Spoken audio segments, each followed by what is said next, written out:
अस्मद्गुरुसमारम्भां यतिशेखरमध्यमां लक्ष्मीवल्लभपर्यन्तां वन्दे गुरुपरम्पराम् ஆழ்வார்கள் வாழி அருளிச் செயல் வாழி தாழ்வாதுமில் குறவர்தாம் வாழி ஏழ்பாறுமைய அவர்களுரைத்தவைகள்தாம் வாழி செய்யமறை தன்னுடனே சேர்ந்து அகலகில்லே நிறையுமென் அலர்மேல் மங்கை உரை மார்பா நிகரில் புகழாய் உலகம் உன்னுடையாய் என்னையாழ்வானே நிகரிலமரர் முனிக்கணங்கள் விரும்பும் திருவேங்கடத்தானே போலொன்னில்லாவடியேன் உன்னடிக்கீழமர்ந்து புகுந்தேனே அகில புவன ஜன்மஸ்தேம பங்காதிலீலே வினத விவிதபூதௌராதரக்ஷைகதீக்ஷே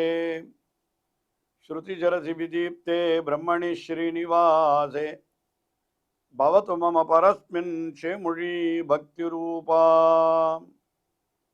யோ நித்யமச்சுதபதாம்புஜயுக்மருக்ம व्यामोहदस्तदितराणि तृणाय मेने अस्मद्गुरोर्भगवतोऽस्य दयैकसिन्धोः रामानुजस्य चरणौ शरणं प्रपद्ये श्रीमान् वेङ्कटनाथार्यः कवितार्किककेसरी वेदान्ताचार्यवर्यो मे सन्निधत्तां सदा हृदि எத்திராசர் என்று போற்றப்படுகின்ற ஸ்ரீ ராமானுஜர், அந்த ஸ்ரீ ராமானுஜருடைய பெருமைகளை எல்லாம் மிக விரிவாக விளக்கி 70க்கும் மேற்பட்ட ஸ்லோகங்களை கொண்ட எத்திராஜ சப்ததி என்கிற ஸ்தோத்திரத்தை அருளி செய்திருக்கிறார் வேதாந்த தேசிகன். இந்த ஸ்தோத்திரத்திலே ஸ்ரீ ராமானுஜருடைய ஸ்ரீசூக்திகள், அதாவது அவர் அருளி செய்த வாக்குகள், திருவாக்குகள், அவற்றுடைய பெருமையெல்லாம் பல பல ஸ்லோகங்களிலே மிக விரிவாக பல உதாரணங்களோடு எடுத்து காட்டப்படுகின்றன. அதிலே இப்பொழுது 58வது ஸ்லோகம். இந்த 58வது ஸ்லோகத்திலேயும் ஸ்ரீ ராமானுஜருடைய அந்த யதிராஜருடைய ஸ்ரீசூக்தி, அவருடைய திருவாக்குகள் எவ்வளவு பெருமை பெற்றவை என்பதை ஒரு உதாரணத்தோடு நமக்கு எடுத்து விளக்கும்படியாக அமைந்திருக்கிறது.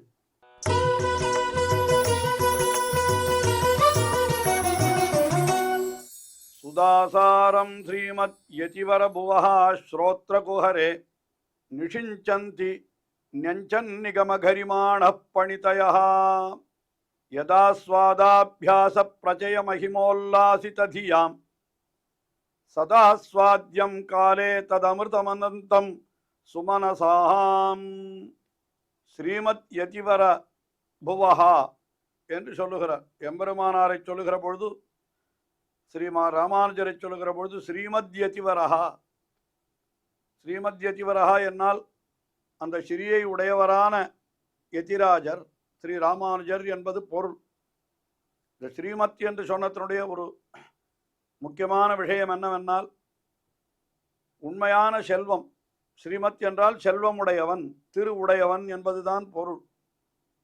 எது உண்மையான திரு என்று ஆராய்ந்து பார்ப்போமானால், எம்பெருமானுக்கு தொண்டு செய்ய வேணும் என்று நினைத்திருக்கிற திரு இருக்கிறதே, அதுதான் உயர்ந்த திரு. கைங்கரிய ஸ்ரீமான் என்று சொல்லுவார்கள். அதாவது வால்மீகி ராமாயணத்திலே இதற்கு உதாரணம் எடுத்து காட்டப்படுகிறது. அரண்மனையிலே ராமபிரான் எழுந்தருளியிருந்த காலத்திலே அவனோடு கூடவே இருந்தார் அவருடைய தம்பியான லக்ஷ்மணன். லக்ஷ்மணா அவர் என்ன சொல்லுகிறார், லக்ஷ்மணனை பற்றி அப்பொழுதெல்லாம் சொல்லுகிற பொழுது பகிப்பிராண இவாபரஹா, அதாவது என்ன, ஈருடல் ஓர் உயிர் என்று சொல்லும்படியாக அப்படி இருவரும் ஒருவருக்கொருவர் நெருங்கி இருந்தார்கள் என்று அவ்வளவுதான் சொல்லுகிறார். ஆனால் அதே லக்ஷ்மணனை பற்றி வால்மீகியானவர் அடுத்தபடியாக என்ன சொல்லுகிறார், எப்பொழுது ராமபிரான் காட்டிற்கு எழுந்தருளுகிறான், தான் காட்டிற்கு எழுந்தருள வேண்டும் என்பதனாலே மரவுரி தரித்து ஜடைமுடி அணிந்து ராமபிரான் புறப்படுகிறார். அப்பொழுது லக்ஷ்மணன் இளைய பெருமாள் அவர் என்ன பண்ணுகிறார், அவரும் தான் அணிந்திருந்த ஆடை ஆபரணங்கள் கிரீட்டங்கள் முதலானவைகள் எல்லாவற்றையும் களைந்து விட்டு ராமபிரானைப் போலவே அவரும் மரவுரி அணிந்து ஜடைமுடி தரித்து அவர் ராமபிரானோடு பின்னாலேயே புறப்படுகிறார். எதற்காக? அந்த ராமபிரானுக்கு அந்தரங்கமான தொண்டு செய்ய வேணும் என்று. அவன் ஜாகிரத ஸ்வபதே, அவன் விழித்திருக்கிற பொழுதும் உறங்கி கிடக்கிற பொழுதும் அவனுக்கு தொண்டு செய்ய வேணும் என்ற எண்ணத்தோடு லக்ஷ்மணன் இளைய பெருமாள் புறப்படுகிறார். அப்பொழுது அவரை வர்ணிக்கின்ற வால்மீகி என்ன சொல்லுகிறார்னால், லக்ஷ்மணோ லக்ஷ்மி சம்பன்னஹா கனித்ர பிட்டகாதரஹா என்று லக்ஷ்மணன் லக்ஷ்மி சம்பன்னன் என்று சொல்றார். லக்ஷ்மி சம்பன்னன் என்னால் செல்வத்தை உடையவன். என்ன செல்வம் அவரிடத்துல இருந்தது அப்படி என்னால் கனித்ரம் பிட்டகம் என்று சொல்றார். கனித்ரம் என்னால் மண்வெட்டி, பிட்டகம் என்னால் ஒரு கூடை. இதெல்லாம் எதற்காக? காட்டிலே போனால் இதையெல்லாம் கட்ட வேண்டும் அல்லவா, பர்ணசாலையெல்லாம் கட்ட வேண்டும் அல்லவா, அதற்காக மண்வெட்டி, இன்னும் பழங்களை பறித்து கொள்வதற்காக கூடை என்று இவ்வளவுதான் எடுத்து செல்லுகிறார்.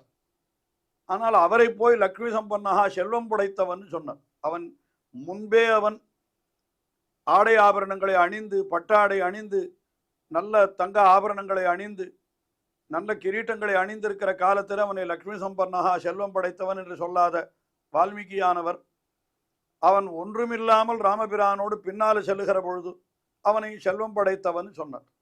என்ன கருத்தங்கு என்னால் அந்த ஆடை ஆபரணங்களோ பட்டாடைகளோ அந்த கிரீட்டம் முதலானவைகளோ உண்மையான செல்வம் அல்ல. பின் எது உண்மையான செல்வம்? அந்த ராமபிரானுக்கு தொண்டு செய்ய வேணும் என்று நினைவு கொண்டு சென்றாரே, அதுதான் உண்மையான செல்வம் என்ற கருத்திலே தான் அவனை லக்ஷ்மி சம்பன்னஹா என்கிறார். அதே போல இன்னும் உதாரணங்கள் ஆச்சாரியர்கள் எடுத்து காட்டுவார்கள். எல்லாவற்றையும் உதறிவிட்டு லங்கையிலிருந்து புறப்பட்டான் விபீஷணன். அப்பொழுது அந்தரிட்ச கத ஸ்ரீமான் என்கிறார் வால்மீகி. அந்த வால்மீகியை, அதாவது விபீஷணனை ஸ்ரீமான் என்கிறார். என்ன ஸ்ரீமான்னா என்ன ஸ்ரீமத்துவம் அங்கே? என்னால் ராமபிரானுடைய திருவடிகளை அடைய வேணும் என்ற எண்ணம் இருக்கிறதே, அதுதான் செல்வம் அவனுக்கு என்று இப்படி பல உதாரணங்கள் காட்டப்படுவதுண்டு. அதுபோல இங்கே எம்பெருமானார் ஸ்ரீ ராமானுஜர் அவரை ஸ்ரீமத் யதிவர புவஹா, ஸ்ரீமத் ராமானுஜர் என்று சொன்னதனுடைய அபிப்பிராயம் என்னவென்றால், நல்ல செல்வம் படைத்தவர். என்ன செல்வம்? எம்பெருமானுக்கு தொண்டு செய்தல் என்கிற செல்வம். இங்கே அவர் என்ன தொண்டு செய்தார் என்னால் ஸ்ரீபாஷ்யம் அருளி செய்தார். பிரம்மசூத்திரங்களுக்கு அழகான விளக்கங்களை அருளி செய்தார். அந்த விளக்கங்களை அருளி செய்து அந்த நாராயணனே பரம்பொருள் என்பதை நன்றாக நிலைநாட்டினாரே, அது அவர் பண்ணின ஒரு பெரிய தொண்டு அல்லவா. ஆயினாலே அவரை ஸ்ரீமத் யதிவர என்று அவரை சொல்லுகிறார் இந்த ஸ்லோகத்திலே என்று நாம் கொள்ளலாம். அவர் ஸ்ரீமத் யதிவர புவஹா என்னால் என்ன? அந்த செல்வம் படைத்தவரான ஸ்ரீ ராமானுஜரிடத்திலிருந்து தோன்றியவை அவருடைய ஸ்ரீசூக்திகள்.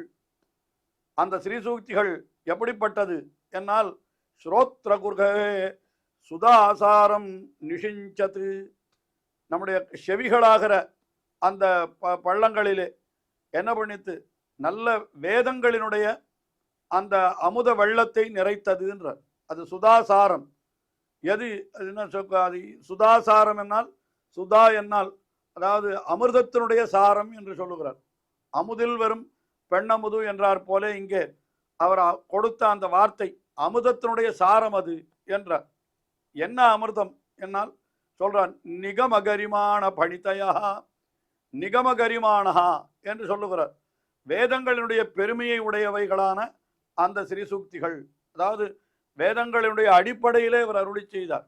வேதங்கள் என்று சொன்னால் அனைத்து வேதங்களையும் எடுத்துக்கொண்டு வேதங்களிலே ஒரு பகுதியை ஏற்றுக்கொள்ளுகிறோம், ஒரு பகுதியை தள்ளுகிறோம் என்று சொல்லாமல் வேதங்களினுடைய எல்லா பகுதிகளையும் ஏற்றுக்கொண்டு அது அனைத்துக்கும் விளக்கம் சொன்னாரே அவருடைய திருவாக்குகளாலே. அதுதான் அப்படியே நம்முடைய செவியிலே புகுந்து அமுத வெள்ளமாக பொழிகிறது. அது காதில் போய் அமிர்தத்தை விட்டால் என்ன ஆகும்னா, காதுக்கு இனியவையாயிருக்கிறது என்பது பொருள். இன்பத்தேன் வந்து பாயுது காதினிலே என்று கூட புலவர்கள் பாடியிருக்கிறார்கள் அல்லவா. காதிலே தேன் பெருகினால் என்ன ஆகும் என்னால், அது காதில் தேன் பெறுகிறதுன்றது என்ன? தேன் நாவிலே இட்ட தேன் எவ்வளவு இனிமையாக இருக்குமோ அதுபோல காதுக்கு அது இனிமையாக இருந்தது என்று தானே எங்கள் பொருள் கொள்ளுகிறோம். அதுபோல இங்கேயும் கூட என்ன கொள்ள வேண்டும்? அந்த வேதங்களினுடைய பெருமையை உடைய ஸ்ரீசூக்திகள், வேதங்களையே எடுத்து சொல்லக்கூடிய ஸ்ரீசூக்திகள், அந்த ராமானுஜருடைய திருவாக்குகள், அது ஸ்ரோத்ர குர்ஹரே சுதாசாரம் நிஷிஞ்சந்தி, அப்படியே அமுத வெள்ளத்தை பொழிகிறது என்று சொன்னார். அப்படிப்பட்ட அமுத வெள்ளத்தை பொழிது அந்த அர்த்தங்களை எல்லாம் நாம் தெரிந்து கொண்டோமானால் நமக்கு என்ன பெருமை ஏற்படுகிறது அது சொல்லுகிறார். என்ன சொல்லுகிறார்?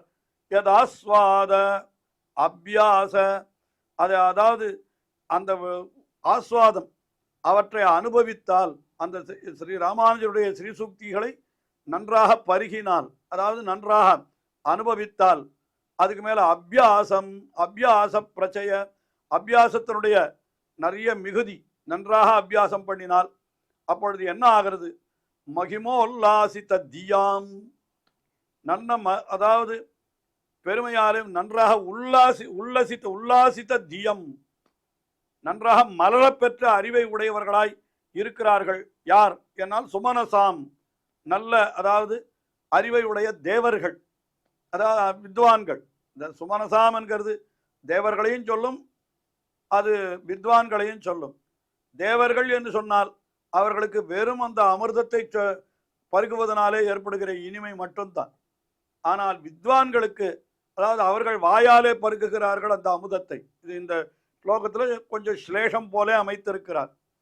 ஆஹா, சுமனசாம் எது என்ன, சுதா ஆஸ்வாத, அந்த அமிர்தத்தினுடைய பெருக்கை அப்படியே உண்ட தேவர்களுக்கு எவ்வளவு மகிழ்ச்சி ஏற்படுமோ அதுபோல ஸ்ரீ ராமானுஜருடைய திருவாக்குகளாகிற அமிர்தத்தை பருகின அந்த வித்வான்கள், ஞானிகளுக்கு அவ்வளவு ஞானத்தை நன்றாக மலரச் செய்து அவர்களுக்கு ஆனந்தத்தை உண்டாக்குகிறது என்று சொன்னார். அது மட்டும் இல்லை, கடைசியில் இன்னும் என்ன சொல்லுகிறாருன்னால், சதா ஆஸ்வாத்தியம், சதா ஆஸ்வாத்தியம் என்னாலுன்னா, ஆனால் ராமானுஜருடைய அந்த ஸ்ரீசூக்திகளுக்கும் தேவர்கள் பருகுகிற அமிர்தத்துக்கும் ஒரு முக்கியமான வேறுபாடு உண்டுன்னார். என்ன வேறுபாடு? தேவர்களுக்கு கிடைத்த அமிர்தம் என்கிறது அது ஒரு கால் உண்பது, அவ்வளோதான், ஒரே ஒரு தடவை உண்டா போகிறோம், அப்புறம் அவர்களுக்கு அது கிடைக்கவும் கிடைக்காது, உண்ணவும் முடியாது. ஆனால் ஸ்ரீ ராமானுஜருடைய அமிர்தம் அப்படி அல்ல. திருவாக்குகளாகிற அமிர்தம் சதா ஆஸ்வாத்தியம், எப்பொழுதும் அது என்ன பண்ண விடுது, இன்னும் சுவைப்பதற்கு ஏற்றதாக இருக்கிறது.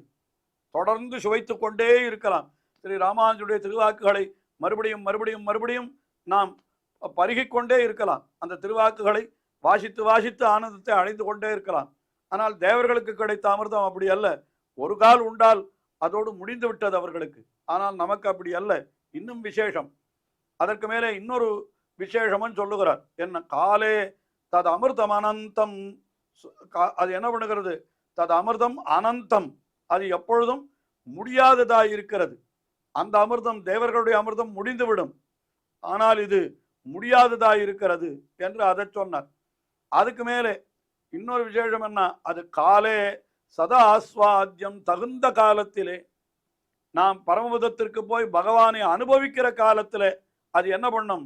எல்லையற்ற ஆனந்தத்தை சுவைப்பதற்கு ஏற்றதாக நம்மை ஆக்கி வைக்கிறது. பகவான் இங்கிருந்து ஞானத்தை எதற்காக பெற வேண்டும்? இங்கிருந்து விடுபட்டு போய் பரமபதத்திலே பகவானை சேர்ந்தோமானால், அந்த பகவானை அனுபவிக்கிற காலத்தில் அந்த ஞானம் இருந்தால் அந்த அனுபவம் இன்னும் நமக்கு அதிகமாக ரசிக்கும். அது சாதாரணமாக உலகத்தில் ஒரு கேள்வி கேட்பார்கள், ஒருவன் நிறைய வஸ்துக்களை உண்ண வேண்டும் என்றால் அவனுக்கு எது தேவை என்று கேட்பார்கள். நிறைய வஸ்துக்களை உண்ண வேண்டும் அப்படின்னா அதுக்கு எது தேவை என்றால், ஒருத்தர் சொல்லுவார் நிறைய வஸ்துக்கள் தேவை இல்லையா, அந்த அன்னம், நிறைய சோறு, சர்க்கரை பொங்கல் முதலானது தேவை என்று சொல்லுவார்கள். அதை உண்ணுவதற்கு வேண்டிய பாத்திரங்கள் தேவை, அதை எடுத்து உண்ணுவதற்கான கரண்டிகள் தேவை, எதோ சொல்லிக்கொண்டே போகிறார்கள். ஆனால் உண்மையாக எது தேவை என்று சொல்லுகிற பொழுது என்ன சொல்லுவார்கள்? எல்லாவற்றையும் உண்ண வேண்டும் என்றால் அதற்கு முக்கியமான தேவை பசி. நம்முடைய வயிற்றிலே பசி இருந்தால்தான் எவ்வளவு விஷயத்தை, எந்த ஒரு விஷயத்தையுமே நாம் உண்ண முடியும். உண்ணுவதற்கு பசி என்கிறது அது சாதனம் அல்ல. ஆனால் அந்த உண்ணுகின்ற வஸ்துக்களை நாம் உண்ணும் பொழுது நமக்கு சுவையுள்ளதாக ஆக்குவது அந்த பசிதான் என்று சொல்லியிருக்கிறார்கள். அதைத்தான் போஜனத்திற்கு சுத்து போலே என்று.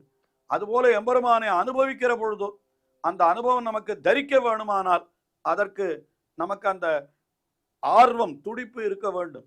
அந்த துடிப்பை ஸ்ரீ ராமானுஜருடைய ஸ்ரீசூக்திகள் தான் நமக்கு வழங்கும். ஆகையினாலே ஸ்ரீ ராமானுஜருடைய ஸ்ரீசூக்திகள் அது காலே தகுந்த காலத்திலே சதா ஆஸ்வாத்தியம், எப்பொழுதும் சுவைப்பதற்கு ஏற்றதாக அப்படி ஆகின்றது என்று இப்படி ஸ்ரீ ராமானுஜருடைய ஸ்ரீசூக்திகளுடைய பெருமையை இந்த ஸ்லோகத்திலே தெரிவித்தார். தொடர்ந்து அனுபவிப்போம். ஸ்ரீயக்காந்தாய கல்யாண நிதயே நிதயேர்த்தினாம் ஸ்ரீவேங்கட நிவாசாய ஸ்ரீனிவாசாய மங்களம். ஸ்ரீமத் சுந்தர ஜாமாதர் முனிமானசவாசினே சர்வலோக நிவாசாய ஸ்ரீனிவாசாய மங்களம்.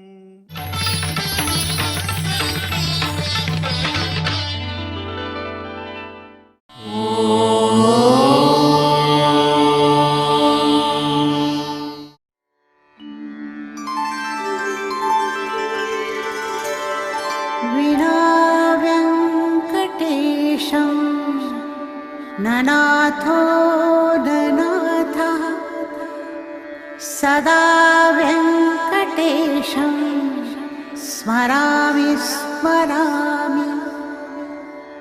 हरे वेङ्कटेश प्रसीद प्रसीद. प्रियं वेङ्कटेश प्रयच्छ प्रयच्छ.